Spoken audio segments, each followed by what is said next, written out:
Tonight, we are taking a look at one of Canada's most invasive aquatic species, Dreissena polymorpha, also known as the zebra mussel.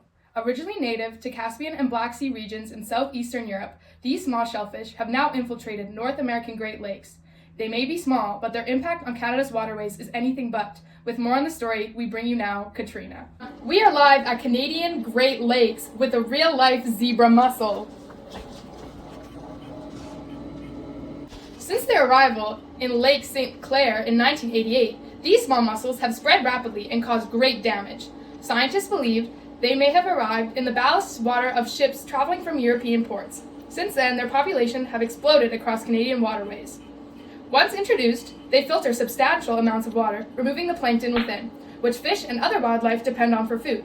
Yes, they make water look clearer, but this allows more sunlight, growth of aquatic vegetation, and could lead to toxic algal blooms.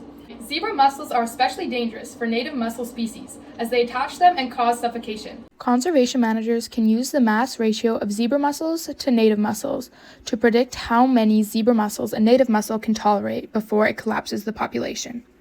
Not only are they causing harm to native mussels, but they are also covering fish spawning areas, reducing the fish egg survival rate.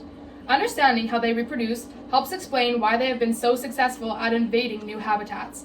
Zebra mussels reproduce by external sexual reproduction. Females release eggs into the water in batches of up to 40,000, which can occur up to 4 times in a breeding season.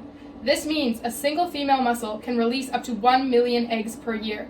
Their microscopic larvae follow lakes and river currents until they attach to hard surfaces using their byssal threads. Most importantly, they can survive anywhere from up to a week to an entire month without water, making it easy for them to attach to watercrafts and spread to uninvaded areas. Research conducted by Anthony Riccardi shows that zebra mussels cause the same ecological threats wherever they invade. Clear water, fewer plankton, more plants, harm to fish reproduction, and loss of native mussel species. By using environment DNA water sampling, Fisheries and Oceans Canada can monitor the spread and patterns of these pesky mussels.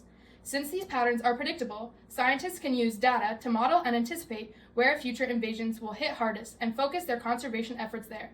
Despite monitoring efforts, zebra mussels continue to pose one of the greatest ecological challenges to Canada's freshwater systems. Zebra mussels have an enormous impact by changing food webs, harming native mussels, and changing the natural balance of entire freshwater ecosystems, and overall threatening biodiversity.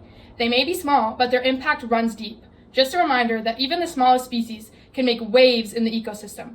For Bio 121 News, I'm Katrina.